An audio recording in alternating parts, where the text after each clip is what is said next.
Hamas और Israel के दरमियान आज जंग का 13वां दिन है और ये जंग अभी नहीं रुक रही है।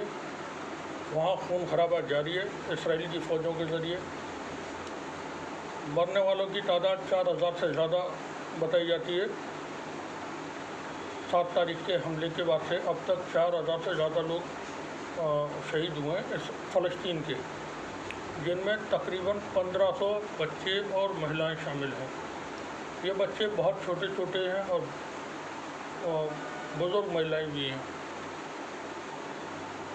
एक हमला अभी फ़लस्तीन के अंदर एक हॉस्पिटल पर हुआ था, जिसमें जो खबरें हैं, हमने पहले भी खबर दी थी, 1300 लोग वहाँ मारे गए थे।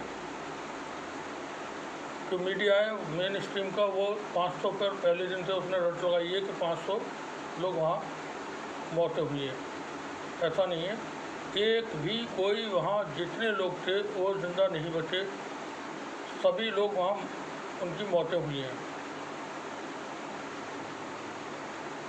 ज़ख्मी कोई है नहीं वहाँ पर, सभी ख़त्म हो गए।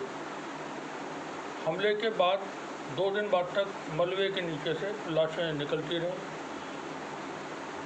उस पर इसराइल की तरफ से अब एक फेक प्रोपेगेंडा, जैसे वो करते हैं, एक प्रोपेगेंडा शुरू हुआ है कि ये हमला फ़लस्तीन के ही किसी समूह ने, किसी ग्रुप ने किया है और हमने यानी इसराइल की सेना ने नहीं किया है। और उस पर एक जो डिबेट हो रही है भारतीय न्यूज़ चैनल्स पर, तो वो वॉर के जो एक्सपर्ट्स हैं वहाँ पर बात कर रहे हैं कि इस हमले को करने से इसराइल को क्या फ़ायदा होगा, ऐसे वक्त में जबकि अमेरिकी राष्ट्रपति वहाँ आने वाले थे। अमेरिकी राष्ट्रपति के विजिट से पहले ये हमला करके इसराइल को क्या फ़ायदा होगा। तो कोई ये और बता दे, हमास को हमला करके या फ़लस्तीन के संगठनों को में से किसी को हमला करके फ़लस्तीन के जो लड़ाके हैं, लड़ने वाले हैं, उनको क्या फ़ायदा होगा।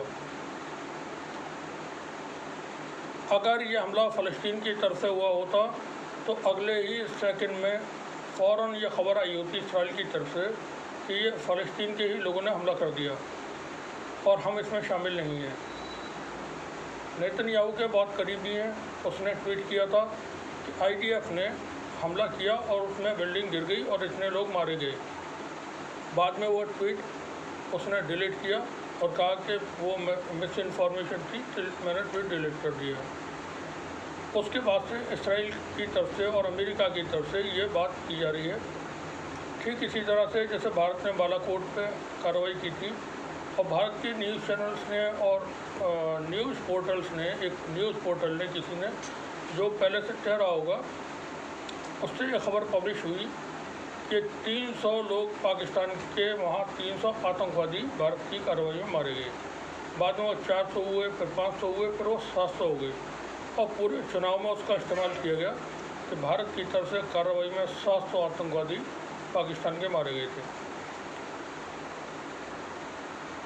जब जंग कहीं होती है तो उसमें पहली जो मौत होती है वो सच की, ट्रुथ की मौत हो जाती है। इस तरह का प्रोपेगेंडा किया जाता है, इस तरह की फेक न्यूज़ चलाई जाती हैं एक दूसरे के ख़िलाफ़, कि हकीकत जो है वो बाद में जाकर के कभी शायद सामने आती हों। अब जो फ़िलहाल जो जानकारी मिल रही है, अभी तक जो इसराइल की फ़ौज थी वो कार्रवाई कर रही थी गाज़ा के अंदर। अब उसने वेस्ट बैंक की तरफ कार्रवाइयाँ शुरू कर दी हैं। कार्रवाइयाँ वहाँ पहले भी हो रही थी, लेकिन अब वहाँ जंग शुरू हो गई है वेस्ट बैंक में। थोड़ा सा हम बताना चाहेंगे गाज़ा को, गाज़ा किस तरह लोकेटेड है, कैसे वहाँ पर वो है। तो आप ये समझें कि गाज़ा के चारों तरफ या 3 तरफ से मान लें, पूरी तरह से बाउंड्री खड़ी हुई है कंक्रीट की, और वो बाउंड्री 12-14 फीट 15 फीट ऊंचाई की तक है। तारों की फेंसिंग हो रही है, सेंसर्स लगे हुए हैं, कैमराज लगे हुए हैं और जो बेहतरीन इक्विपमेंट होना चाहिए वो मौजूद है। साथ ही फेंसिंग के बावजूद और दीवारों के बावजूद जो कंक्रीट की करीब 1 मीटर तक मोटी दीवारें हैं कई जगहों पर, 1 मीटर। वहाँ पर फिर सेना भी तैनात है, सेना की चौकियाँ मौजूद हैं जो निगरानी करती हैं हर वक्त। गाज़ा के एक तरफ मेडिटेरियन सी है जिसको भूमध्य सागर कहते हैं, और बाकी हर तरफ से दीवार खड़ी है। जो इजिप्ट का बॉर्डर है वहाँ भी दीवार है, यानी गाज़ा चारों तरफ से दीवारों से घिरा हुआ है, और उसमें 4 एग्जिट और एंट्री पॉइंट्स हैं, गेट्स हैं, वहाँ से अंदर जा सकते हैं, आ सकते हैं। इसके अलावा कोई रास्ता वहाँ जाने का नहीं है, यानी वो जेल है, सचमुच में एक जेल है ना। उसको खुली जेल जो कह देते हैं लोग, वो खुली जेल नहीं है, जेल है। गाज़ा दुनिया का सबसे ज़्यादा डेंसिटी वाला, सबसे ज़्यादा आबादी वाला एक शहर है, घनी आबादी वाला शहर है। वेस्ट बैंक और गाज़ा के दरमियान 1500 किलोमीटर की दूरी है। अब जंग को लेकर के जो चीज़ें चल रही हैं वो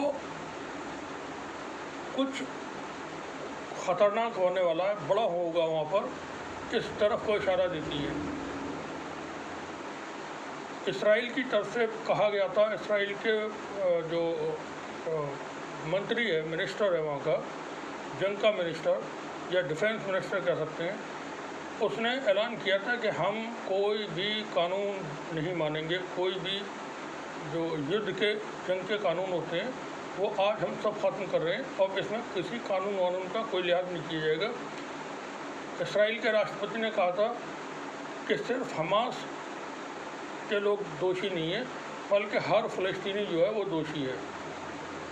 तो वहाँ अस्पतालों पर भी कार्रवाई हो रही हैं, मस्जिदों पर कार्रवाई हो रही है। अब आपको बता दें, आपको हैरानी होगी, 7 तारीख से लेकर के जंग के 11वें दिन तक 1100 अस्पताल, छोटे और बड़े, जिसमें मोहल्ला क्लिनिक दिल्ली में जिस तरह की हैं उस टाइप के भी, वहाँ पर गोलाबारी में तहस-नहस हो गए, ख़त्म हो गए बिल्कुल पूरी तरह से।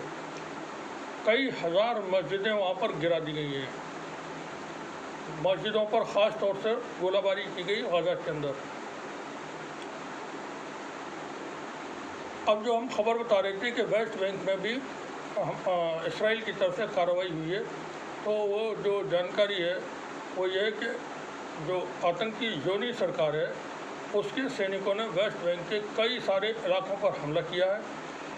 फ़लस्तीनियों और जैनी सैनिकों के बीच आमने सामने की झड़पें हुई, जिसमें तकरीबन 1 दर्जन फ़लस्तीनी नागरिक शहीद हुए हैं और बहुत सारे घायल हुए हैं। ये आज की तारीख की घटना है, जुमेरात के रोज़ 19 अक्टूबर के दिन। अज़रबैजानी सैनिकों ने वेस्ट बैंक के कई इलाकों पर हमला किया। जो इसराइल के आतंकवादी सैनिक हैं वो बैतलहम के दक्षिण में मौजूद अल दहिशा, कलकिया, ये रेफ्यूजी कैंप हैं वहाँ 4-5, वहाँ पर हमला किया कि यहाँ पर हमास के लोग छिपे हो सकते हैं। अब मसला क्या है इसराइल के लिए कि जो लोग उसको गाज़ा में नज़र आते हैं, जिसका कि चारों तरफ से मुहासरा इसने किया हुआ है इसराइल ने, वही लोग फिर उसको वेस्ट बैंक में नज़र आते हैं। जो वेस्ट बैंक में नज़र आ रहे होते हैं 2 दिन बाद, 3 दिन बाद, अगले दिन वो गाज़ा में दिखाई देते हैं। आने जाने का कोई रास्ता है नहीं, वो कैसे पहुंच रहे हैं वहाँ। तो बात आती है वहाँ टनल्स की। आपने न्यूज़ चैनल्स पर रिपोर्ट्स में सुना होगा, और सभी बात करते हैं इसकी न्यूज़ चैनल्स पर, कि गाज़ा में बड़ी तादाद में हमास के लोगों ने टनल्स बनाए हुए हैं ज़मीन के अंदर। तो इन टनल्स की हम थोड़ी सी जानकारी आपको यहाँ पर ब्रीफ में नहीं दे रहे, बल्कि बढ़ा करके पूरी एक बड़ी जानकारी देने की कोशिश करेंगे, वो आप समझें। गाज़ा के लोगों को, ये हमास के जो लड़ाके हैं, उनको ज़मीन के अंदर टनल खोदने की, टनल्स बनाने की जो नॉलेज है वो कैसे हासिल हुई। हमास के लड़ाके और फ़लस्तीन के दूसरे लड़ाके मेडिटेरियन सी के ज़रिए जाते हैं समंदर के रास्ते सूडान, और सूडान से वो पहुंचते हैं नॉर्थ कोरिया। नॉर्थ कोरिया से जो हथियार पहुंचते हैं वो भी इसी रूट से गाज़ा में पहुंचते हैं, फ़लस्तीन के लोगों के पास पहुंचते हैं। नॉर्थ कोरिया में किम जोंग उन जो इस वक्त वहाँ का शासक है, उसके फादर और ग्रैंडफादर ने कोरिया के अंदर शहर बसाए हुए हैं ज़मीन के नीचे। कई लाख की आबादी के पूरे शहर हैं जो ज़मीन के नीचे हैं। ऊपर आपको पेड़ पौधे नज़र आएंगे, बाग नज़र आएंगे, बागीचे नज़र आएंगे, गार्डन्स हैं, बिल्कुल जैसे आम खेत वगैरह होते हैं, मैदान होते हैं, फुटबॉल ग्राउंड वगैरह या फील्ड्स होती हैं। तो बाहर से देखने पे लगेगा कि ये तो कोई मैदान है, लेकिन उसके नीचे पूरा शहर बसा होता है। उन शहरों में जितनी भी ज़िंदगी से जुड़ी सहूलत की चीज़ें हैं, अस्पताल हैं, लाइब्रेरी हैं, मनोरंजन के लिए थिएटर्स हैं और हॉस्पिटल्स हैं, वो सब कुछ मौजूद हैं। लोगों के अपने मकान हैं, सब कुछ जैसे ज़िंदगी आम हर इंसान शहरों में जीता है, खुले शहरों में जो ज़मीन के ऊपर होते हैं, ठीक उसी तरह से नॉर्थ कोरिया के लोग ज़मीन के अंदर बसे हुए शहरों में ज़िंदगी जीते हैं। जब हमास के लोग नॉर्थ कोरिया पहुँचे तो वहाँ पर उन्होंने ये एक अलग चीज़ देखी, वहाँ से इनको इसकी नॉलेज हुई। साथ ही वहाँ पर नॉर्थ कोरिया की सेना से जो इनको ट्रेनिंग मिलती थी, उससे ये अच्छे लड़ाके बने। और एक बहुत अहम चीज़ वहाँ पर इन्होंने सीखी, वो चीनी जो इंजीनियर्स हैं, चीनी जो साइंटिस्ट्स वगैरह हैं या वॉर एक्सपर्ट्स, उनसे इन्होंने सीखा शुगर, चीनी जो हम चाय में डाल करके पीते हैं, दूध में मिला करके पीते हैं, चीनी के पाउडर से एक्सप्लोजन करना, बॉम्ब्स बनाना, रॉकेट्स बनाना, ये बिल्कुल एक अलग चीज़ है। चीनी के पाउडर से घातक हथियार बनाना। हमास के लोग जब वापस आए तो उन्होंने वहाँ से ट्रेनिंग वगैरह लेकर के अब इन्होंने गाज़ा के अंदर और फ़लस्तीन के दीगर शहरों में ज़मीन के अंदर टनल्स खोदना शुरू किया, काम शुरू किया। और ये टनल्स हमने अपनी पिछली एक रिपोर्ट में बताया था, ज़मीन के अंदर 9 मीटर से लेकर के 30 मीटर की गहराई तक हैं। कई जगहों पर इनकी जो चौड़ाई है वो 8 फीट चौड़ी हैं, 10 फीट चौड़ी हैं। जैसी ज़रूरत है उस हिसाब से ये टनल्स बनाए गए हैं और ये कई मुल्कों में बराबर, जैसे इजिप्ट में जाकर के ये टनल्स निकलते हैं और लेबनान तक पहुंचते हैं, गाज़ा से वेस्ट बैंक में पहुंचते हैं। और वहाँ उन्होंने नीचे ज़मीन के अंदर, जिस तरह से नॉर्थ कोरिया में हमास के लोगों ने वहाँ से देखा और सीखा, नॉर्थ कोरिया ने ज़मीन के अंदर ही अपनी ट्रेन सर्विस बनाई हुई है जो एक शहर से दूसरे शहर को अंडरग्राउंड जोड़ती है। यहाँ भी गाज़ा में गाज़ा के लोगों ने ज़मीन के अंदर छोटी पटरी, जिसको हम मीटर गेज कहते हैं, वो वहाँ पर बिछाई हुई हैं और छोटी बोगियाँ, जैसे आप समझ लें ढकेल जिनको बोलते हैं लोकल भाषा में, उस टाइप की बोगीज हैं जिसमें सामान इधर से उधर पहुँचाया जाता है।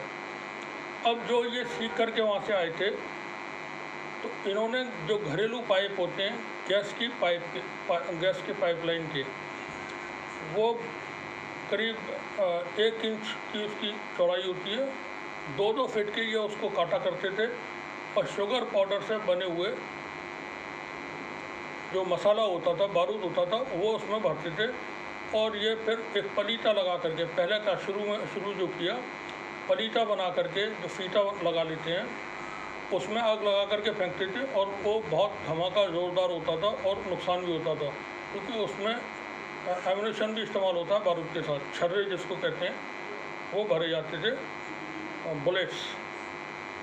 आगे चल के फिर मिसाइल्स और रॉकेट्स उन्होंने बनाए।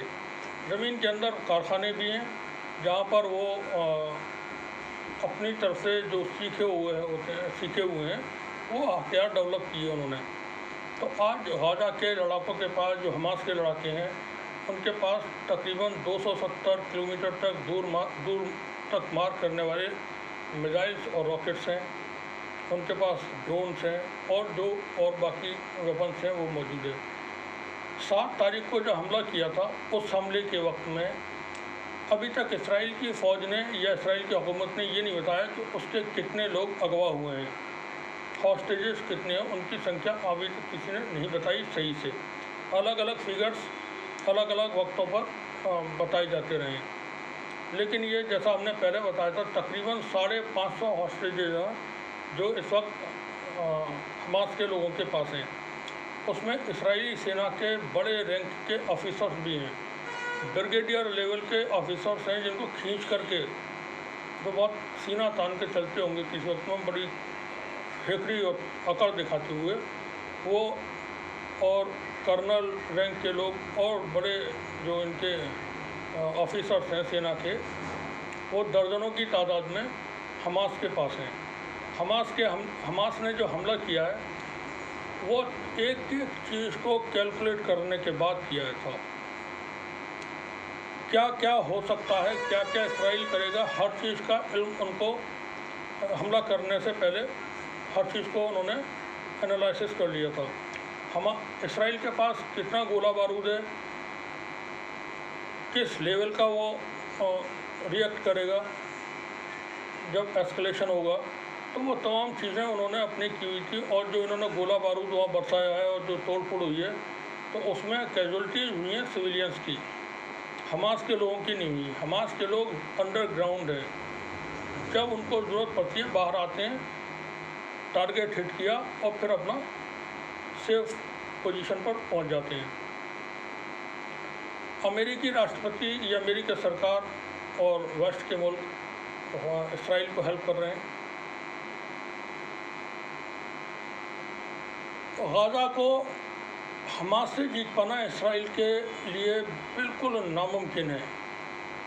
ये जंग महीने चले, 2 महीने चले, 4 महीने चले, उसमें हमास नहीं हारेगा। ये आप बिल्कुल आज जो बता रहे हो लिख लें।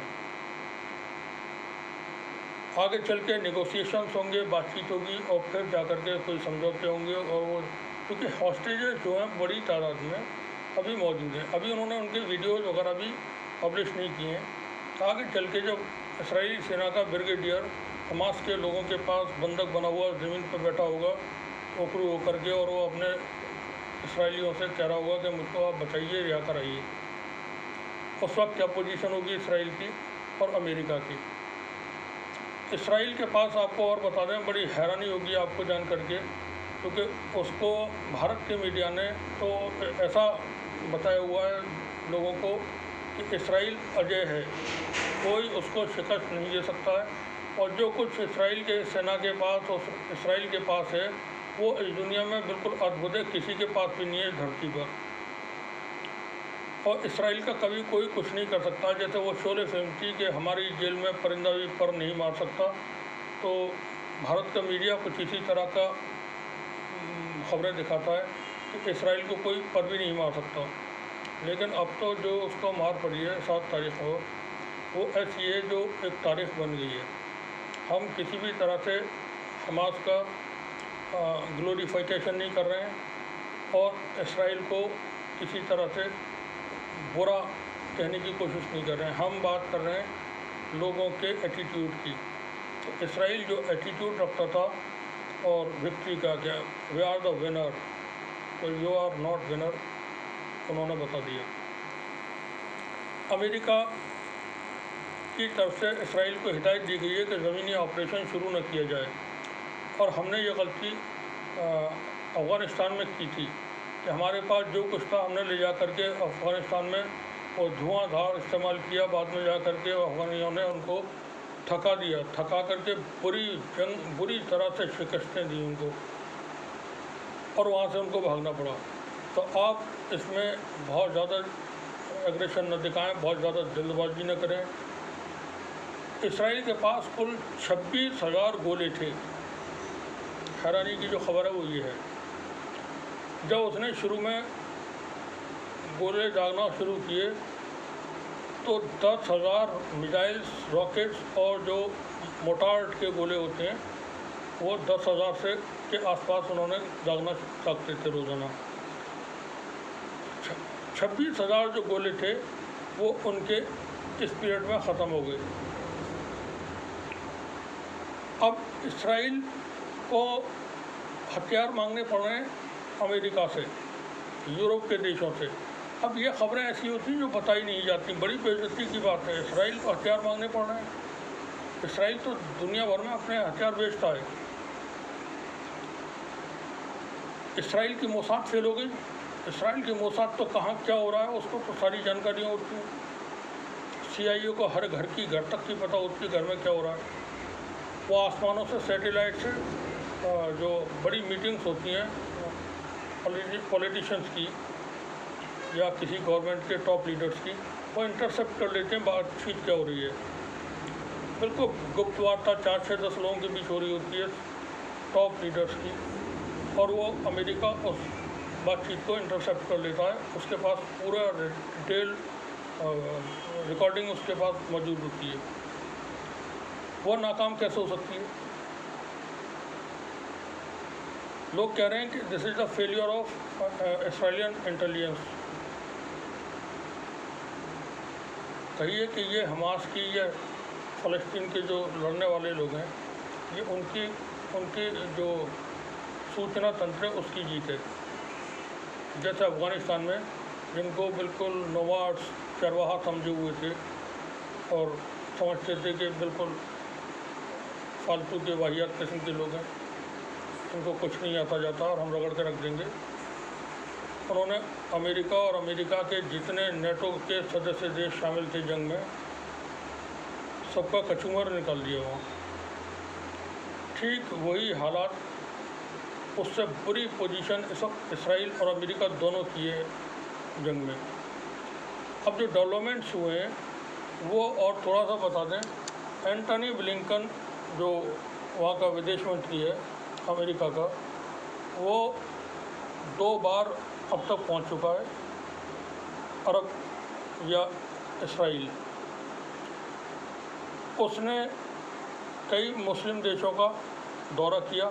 वो सऊदी अरब भी पहुँचता है और सऊदी अरब के क्राउन प्रिंस ने जो उसकी बेइज्जती की है और जो उसको झाड़ लगाई है, उसके बाद से अमेरिका के अंदर डर है। मीडिया अभी भी ईरान और सऊदी अरब को कोशिश करता है एक बारीक सी लाइन लेकर के कि ये दुश्मन देश हैं। Iran and Saudi Arab are not enemies, ये समझ लें आप। देखिए, पड़ोसी के दरमियान एक धर्म के हों या अलग अलग धर्मों के हों, हो जाते हैं कुछ मामलों को लेकर के। जैसे भारत के नेपाल के साथ चल रहे हैं। नेपाल हिंदू लोगों का देश है, लेकिन भारत से उनके संबंध कभी कभी कड़वाहट की हद तक पहुंच जाते हैं। खटासी नहीं होती, कड़वाहट की हद तक। सऊदी अरब में जब एंटनी ब्लिंकन पहुंचा तो वहाँ मीटिंग तय थी। जो वक्त मीटिंग का था उनको बोला गया अभी मुलाकात नहीं होगी, 5 घंटे के बाद मुलाकात होगी। एंटनी ब्लिंकन ने 5 घंटे इंतजार किया। 5 घंटे के बाद बताया गया कि शाम को मुलाकात होगी, इस वक्त अभी नहीं होगी। शाम को उसको मैसेज पहुंचा कि मुलाकात सुबह होगी, अब खाना पीना खा लें आप और सो जाएं आराम से। सुबह को क्राउन प्रिंस से उसकी मुलाकात होती है। क्राउन प्रिंस 2 टूक उसको बोलते हैं, फ़लस्तीन का खून बहना कब बंद होगा और ये जो इसराइल कर रहा है उसकी गोलाबारी कब बंद होगी। फ़लस्तीन के पास पहुंचने के लिए जो मदद रसद खड़ी हुई है, जिसमें खुराक हैं, दवाइयाँ हैं, वो उन तक कब तक पहुंचेंगी, रास्ता कब तक खुलेगा। एंटनी ब्लिंकन के पास इसके कोई माकूल जवाब नहीं थे। सऊदी अरब की तरफ से बिल्कुल साफ साफ बोला गया कि वहाँ होने वाले खून खराबे को आप रोकें, आप रोक सकते हैं, अमेरिका के पास ताकत है, इसराइल से बात करें, समझाए और हमसे आप ज़्यादा उम्मीद न रखें। अमेरिका सऊदी अरब से ज़्यादा उम्मीदें न रखे, ये बात बोल दी गई। यह खबर वॉशिंगटन पोस्ट ने पब्लिश की है, अमेरिकी अखबार ने, जो हमने आपको उसका मतन समरी बताने की कोशिश की है। ईरान की तरफ से कहा गया कि तमाम मुस्लिम देशों को इसराइल के साथ सिफारती ताल्लुकात ख़त्म कर देना चाहिए और अपने अपने एम्बेसडर्स हैं उनको वापस बुला लें। साथ ही इसराइल को दिया जाने वाला तेल की सप्लाई रोक दी जाए। कल यानी 18 तारीख को 18 अक्टूबर को OIC की मीटिंग थी गाज़ा पर होने वाले इसराइल के क्रूर आक्रमणों के ख़िलाफ़। OIC ने बहुत सख्त स्टैंड लिया है और अब ये मतलब वहाँ भी ईरान ने और सऊदी अरब ने और कतर ने, UAE ने, सब ने एक राय प्रपोज़ल पास किया कि तत्काल यानी फ़ौरन इसराइल अपने हमले रोके, संयुक्त राष्ट्र संघ इसमें दखल दे, लोगों तक जो ज़रूरत का सामान है पहुंचाने के लिए रास्ता खोला जाए। हमास का नाम नहीं लिया है। मजम्मत की गई जो हॉस्पिटल पे हमला हुआ था उसकी, और कहा गया कि इसराइल इसके लिए जिम्मेदार है। अमेरिका कह रहा है इसराइल जिम्मेदार नहीं है। OIC ने जितने भी अरब मुल्क हैं उन्होंने एक लाइन का जवाब दिया है, इसराइल इसके लिए जिम्मेदार है और यस, इसराइल ही इसके लिए जिम्मेदार है। इसराइल का मंत्री कह चुका है कि हम कोई कानून नहीं मानेंगे लड़ाई में, हम हमास को ख़त्म करेंगे। इसराइल का राष्ट्रपति ने कहा है, ऑन रिकॉर्ड उसका बयान है, हर फ़लस्तीनी अपराधी है, कोई शरीफ नहीं है। तो हर फ़लस्तीनी उनके लिए हमास के लड़ाकों जैसा है। अब वो अस्पताल में हो, मस्जिद में हो, रास्ते में हो, घर में हो, कहीं भी हो, उसको तो मारना है इसराइल को। ज़मीनी ऑपरेशन शुरू करना था इसराइल को। अभी तक उसके जो टैंक वैंक जो पहुँचे हुए हैं वो खड़े हुए हैं और आप यकीन जाने वो जिस वक्त भी कभी उम्मीद ये रखें कि शायद वो अंदर दाखिल नहीं होंगे। फिर भी अगर ज़मीनी ऑपरेशन इसराइल का होता है इसराइल की तरफ से, तो वहाँ बहुत ख़तरनाक जंग मिलेगी आपको देखने को। फ़लस्तीन के जो हमास के लोग हैं वो बहुत ही उनके सरप्राइज़ देंगे वहाँ पर। कल सऊदी अरब ने, तो आप देखें ईरान के विदेश मंत्री सऊदी अरब में थे। नज़दीकियाँ कितनी अच्छी हुई हैं जो अरब देशों उनके दरमियान। ईरान के मिनिस्टर विदेश मंत्री ने यमन के डेलीगेशन से मुलाकात की। यमन जिसके ख़िलाफ़ सऊदी अरब जंग लड़ रहा था अभी तक, उसके डेलीगेशन से मुलाकात की और उस मुलाकात में उन्होंने कहा कि हम हमारे मुस्लिम भाई की हर तरह से वहाँ मदद करेंगे यमन के अंदर जिससे जंग लड़ रहा था। अब यह सब कुछ हो रहा है, चीन खामोश है। चीन की खामोशी सैकड़ों सवालों के जवाब होती है। रूस के राष्ट्रपति चाइना पहुँचे हुए थे। अब तक वो कई मरतबा हमास को टारगेट करके फ़लस्तीन के ख़िलाफ़ किए जा रहे इसराइली जुल्मों पर बोल चुके हैं, बात कह चुके हैं। उन्होंने मीडिएशन की भी अपनी तरफ से पेशकश की। इसराइल के प्राइम मिनिस्टर नेतन्याहू से भी फ़ोन पे बात की और नेतन्याहू को समझाने की कोशिश की कि आप इस जंग को न खींचें।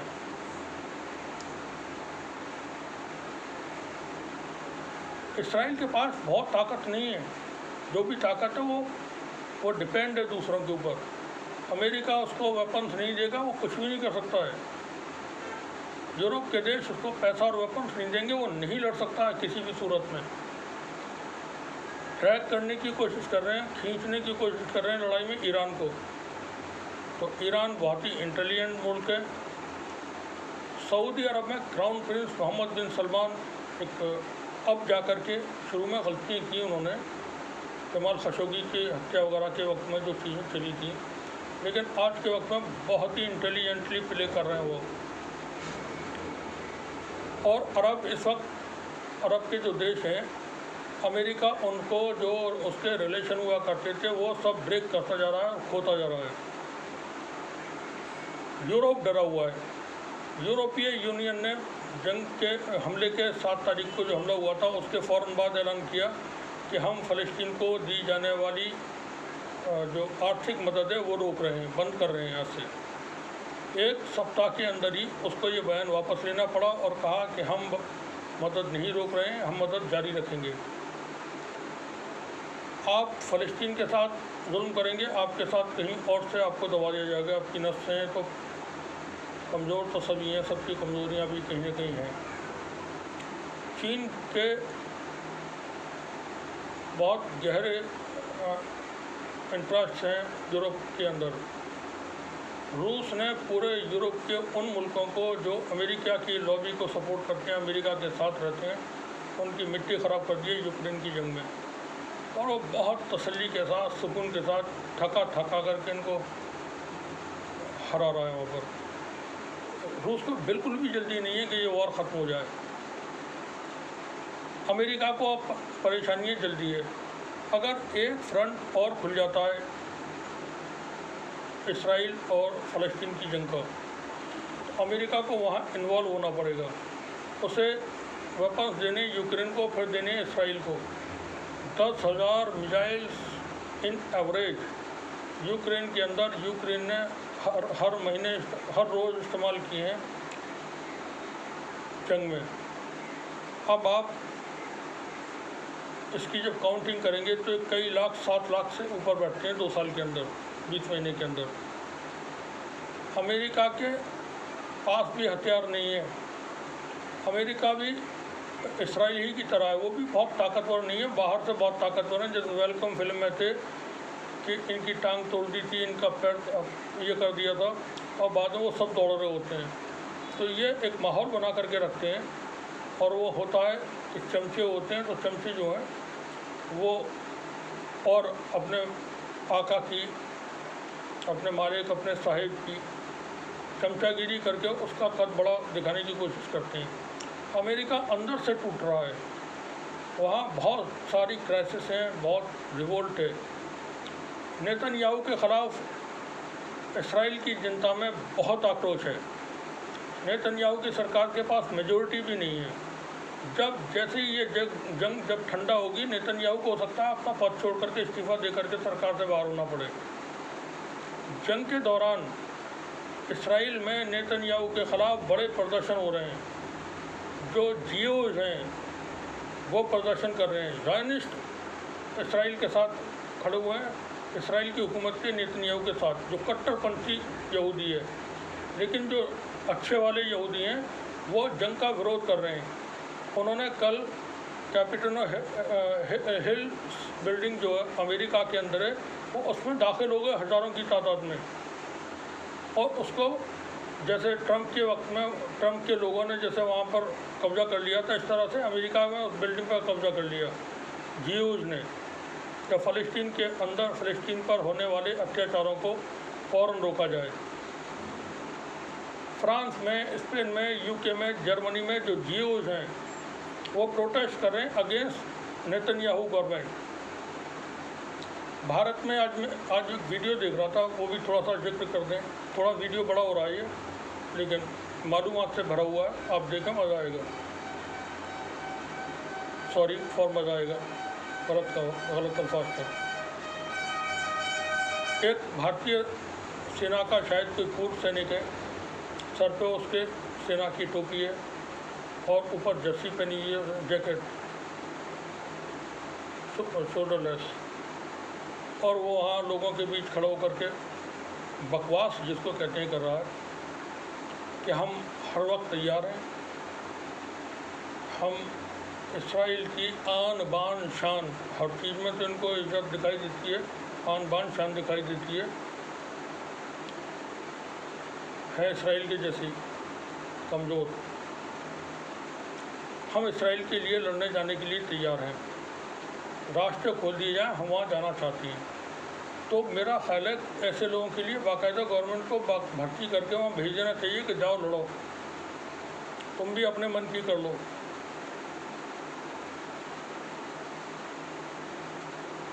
पता तो चले कैसे लड़ते हैं। एक थर्ड क्लास आदमी तासुब से भरा हुआ, जहर से भरा हुआ, वो तो ह्यूमन बॉम्ब वैसे ही है, न वो जा सकता उसको मालूम है, लेकिन मीडिया में आकर के वो बयान दे रहा है और वो भारत के मुसलमानों को वहाँ अपमानित कर रहा है अपने शब्दों से। कह रहा है कि ये लोग वंदे मातरम नहीं बोलते हैं और जहाँ ये ताकत में होते हैं वहाँ फिर ये लड़ते हैं, और जहाँ ये ताकत में नहीं होते तो फिर ये इनसे कुछ भी बुलवा लो। और ये गद्दार लोग हैं, साफ साफ नाम लेकर ही कह रहा है कि गद्दार लोग हैं मुसलमान। ये ज़ायनिस्ट नस्ल के हैं। भारत का जो हिंदू है वो इनसे कोई सहमत नहीं होता। ये यहूदी नस्ल के जो ज़ायनिस्ट वहाँ पर हैं वही ज़ायनिस्ट यहाँ भारत में ही बहुत हैं, आरएसएस के तैयार किए हुए, विश्व हिंदू परिषद, बजरंग दल जैसे संगठनों के तैयार किए हुए। ये ह्यूमन बॉम्ब्स हैं, कहीं भी ब्लास्ट हो सकते हैं, किसी को भी डिस्ट्रॉय कर सकते हैं, किसी को भी किल कर सकते हैं। बी अवेयर, बच के रहें इनसे। और सोशल मीडिया पे कोई भी मुस्लिम ऐसे लोगों के लिए कोई बिल्कुल नो कमेंट, बात ही ना करें उनसे। इनको आप बात करेंगे तो ये समझेंगे हमसे डर रहे हैं और हमारा जो ग्लोरिफिकेशन हो रहा है, हमारी हमको पॉपुलरिटी मिल रही है, हमको इससे पहचान मिल रही है। तो न ये पहचान के लायक हैं और न ये किसी लायक हैं, नालायक हैं ये लोग। आप जाइए लद्दाख, चाइना ने वहाँ भारत की ज़मीन ऑक्यूपाई की हुई है, खाली कराओ जा कर के। यू आर वेरी ब्रेव, देश को आपकी ज़रूरत है, आप देश की रक्षा करें जा कर के। वहाँ जहर की पुड़िया लेके जाएं, सल्फास की गोली लेके जाएं, उन्हें गोली न मार सके तो वो गोली खाकर खुद मर जाएं। जाइए, इंतजार कर रहे हैं, वो बैठे हुए हैं 2020 से वहाँ पर। मजहबी तासुब ने लोगों को हैवान बना दिया है। इंसानियत के जो तकाज़े हैं वो सब बलाई ताक, खौफनाक माहौल ये लोग बनाने की कोशिश करते हैं। टेलीविज़न चैनल पे एक भारत से पहुंची हुई है जर्नलिस्ट, उसके लिए बहुत वो वहाँ कह रही है कि ऐसा हो रहा है, वैसा हो रहा है, हम यहाँ से रिपोर्टिंग कर रहे हैं। और हमास के बारे में, और तो भाई हमास को किसने रोका हुआ है? अब तुम भी पहुँच कर के इसराइल के साथ जाओ ना, गाज़ा में दाखिल हो जाओ, उनके टैंकों के साथ लड़ो उनसे, और जितने भी जो भी कुछ है ना मार डालो सबको। हमें क्या मतलब, आप जाइए। एक भी इंडियन मीडिया से जितने पहुँचे हुए हैं आज तक किसी ने भी फ़लस्तीन के अंदर जा कर के, गाज़ा के अंदर जा कर के रिपोर्टिंग नहीं की, वहाँ क्या हालात हैं गाज़ा में दिखाने की कोशिश नहीं की। छोटे छोटे मासूम बच्चे, उनके आप जब उनकी डेड बॉडीज देखेंगे आपको शर्म नहीं आती है? बच्चे या कहीं के भी जो लोग हैं, इसराइल के हों, फ़लस्तीन के हों, जो लोग मर रहे हैं, आपको उनकी मौतों का कोई अफसोस नहीं है। खून खराबा इसराइल के लोगों का होता है, जाना फ़लस्तीन के लोगों की जाती हैं। ये बहुत दर्दनाक और तकलीफ़ देने वाली चीज़ है।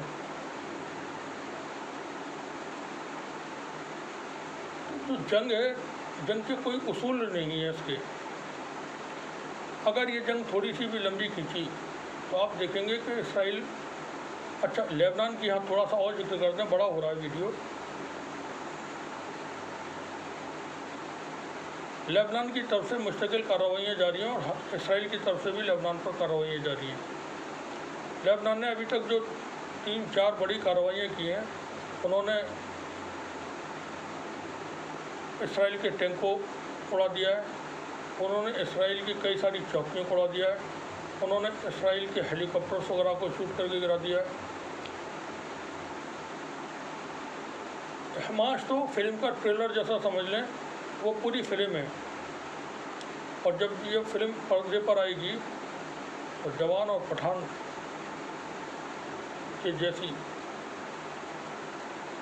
क्योंकि वो ट्रेलर है हमास, ये फौज है हिजबुल्ला। इसराइल की फौज हिजबुल्ला के सामने टिक नहीं पाएगी। और ये हिजबुल्ला ने कई मौक़ों पर दिखा दिया है। कब जीत गया था इसराइल? जब जीत गया था, पुरानी बातें आप छोड़ दें, भूल जाए उसे, वो हिस्ट्री हो गई। एक बार अगर कोई हार जाए, 2 बार अगर कोई हार जाए, तो 17वीं और 18वीं बार में फिर वो जीत भी जाता है। हर बार हारते रहने का मतलब ये नहीं है कि 18वीं बार वो नहीं जीतेगा। इसराइल ने हरा दिया था मुस्लिम देशों को, वो पुरानी बात है। आज की जो तारीख है उसमें वो चीज़ें नहीं रही हैं पहले जैसी। तो सुपर पावर जंगें जो होती हैं वो ताकत की होती हैं। 2 सुपर पावर रूस और चीन इस वक्त जिस तरफ हैं, अल्लाह उसका भारी है, और दोनों अरब के साथ हैं, अरब के देशों के साथ हैं। अमेरिका बिल्कुल बेहैसियत मुल्क है इस वक्त, और वो जो पिंटी जैसा ऋषि सुनक है, उसको 3 में 13 में कौन पूछ रहा उसको? जर्मनी ने अपने लेपर्ड टैंक भेजे थे 700, कबाड़ खाने बना दिया रूस ने उनको। अमेरिका की परेशानी है, जो बाइडेन जो पहुंचा था, थोड़ा सा उसका ही बता दें। उसने एक अब्राहम अकॉर्ड कराया था, अगले साल चुनाव होने जा रहे हैं। वो नहीं चाहता है कि इसराइल और ज़्यादा कुछ करे, जो मुस्लिम देश और दुनिया के जो शरीफ लोग हैं, पूरी दुनिया में इनके ख़िलाफ़ विद्रोह जैसी स्थिति हो जाए और या मुस्लिम देशों की आवाम कहीं सड़कों पर न निकल आए। सड़कों पर प्रदर्शन हो रहे हैं, सड़कों पर जब निकलेंगे, निकलने का दूसरा अर्थ है इसराइल की तरफ कूच न कर दें। कोई नहीं रोक पाएगा, फिर अमेरिका भी नहीं रोक पाएगा, उसकी ताकत नहीं है। अफ़गानिस्तान से मार खा के जब अफ़गानिस्तान ये निकला था अमेरिका, बोरिस जॉनसन जो वहाँ का प्राइम मिनिस्टर था यूके का, उसने कहा था कि अमेरिका अपना सुपर पावर का स्टेटस खो चुका, and you are not super power today. आप एक ताकतवर मिलिट्री मुल्क हैं, बस इतना है। ऑन रिकॉर्ड बोरिस जॉनसन का ये बयान था गवर्नमेंट ऑफ यूके का। ये सही है, अमेरिका सुपर पावर हुआ करता था, अरब के देश जंग हारे थे, आज की तारीख में वो नहीं हार पाएंगे। अरब के देशों में ईरान बहुत बड़ी ताकत है, सऊदी अरब बहुत बड़ी ताकत है, कतर बहुत बड़ी ताकत है, लेकिन ये मुल्क जंग नहीं चाहते हैं। सऊदी अरब बिल्कुल जंग नहीं चाहता, ईरान बिल्कुल जंग नहीं चाहता है, लेकिन जब आप अटकोगे जा कर के, ईरान ने किया, ईरान ने करवाया, ईरान अमेरिकी गवर्नमेंट, अमेरिकी इस्टेब्लिशमेंट बोल रहा है कि ईरान के शामिल होने का या ईरान के इन्वॉल्व होने का, इसमें कोई सबूत नहीं है। जो हमला किया था हमास ने, उन्होंने इसको अपना बयान जारी कर दिया था दूसरे दिन ही, जब उसके ऊपर आरोप लगे थे। भारत का मीडिया पूरी रिपोर्टिंग करता है ईरान ने करवाया, हम कह रहे हैं ईरान ने नहीं करवाया है। हाँ, हुआ है पूरी तैयारी के साथ। रूस ने, चीन ने इसको झटका देना था अमेरिका को, और इसराइल को बताना था कि तुम बहुत खुदक रहे हो। यूक्रेन में आप मिसाइल्स भेज रहे हैं, यूक्रेन को आप डिफेंस सिस्टम दे रहे हैं, यूक्रेन को 7 लाख गोलियां आप दे रहे हैं, तो रूस खामोश तो रहेगा नहीं। बने रहिए हमारे साथ, देखते रहिए और दुआ करिए देखें, जालिम के साथ नहीं देना है कभी भी। और फ़लस्तीन के लोग मजलूम हैं, जहाँ कहीं भी जुल्म होता है आप उस जालिम को का मुखालफत करें, जो मजलूम हैं उनके लिए उनके हक़ में दुआ करें और जंगें ना हो इसके लिए भी दुआ करें। कोई भी इंसान जब इस तरह से जान गंवाता है तो दुख होता है। एक बहुत छोटी सी आबादी में 4000 फ़लस्तीनी शहीद हुए हैं वहाँ पर अब तक। हर घर में मातम है, हर घर में 60% इमारतें ढहा दी गई हैं गोलाबारी में इसराइल के ज़रिए। पानी रोका हुआ है, दवाएं रोकी हैं। आप तुम जदीद हो रहे हो, तुम फ़िरौन हो आज के। और इस तरह के जो कैरेक्टर होते हैं उनको हारना ही होता है, बेइज्जती के साथ हारना होता है। तो नेतन्याहू या कोई भी हो इस दुनिया में, वो ये समझे कि हम जीत जाएंगे। आप नहीं जीत पाओगे कैसे भी। एक बार आज़ादी का जिसको जायका लग जाए, आज़ादी है ऐसी शय, फ़लस्तीन के लोग आज़ाद रहने के आदी हैं। एक बार आज़ादी का चस्का जिसको लग जाए, जो मज़ा चख ले, उसका ग़ुलाम बना लोगे, किसी के बाप के बस का नहीं। भारत ने खदेड़ के रख दिया था अंग्रेज़ों को, जो भारत से 250 साल हुकूमत की थी और लाखों लोगों को इन्होंने उस लड़ाई में भारत के लोगों को जाने ली, लेकिन वो लड़ते रहे और जालिम हुकूमत से लड़ते रहे और उसको हराया, घुटने टेकने में मजबूर किया, भारत को छोड़ने पे मजबूर किया। चीज़ें अंजाम तक पहुंचती हैं। बने रहिए हमारे साथ। आपका बहुत शुक्रिया। देखते रहिए TVN न्यूज़।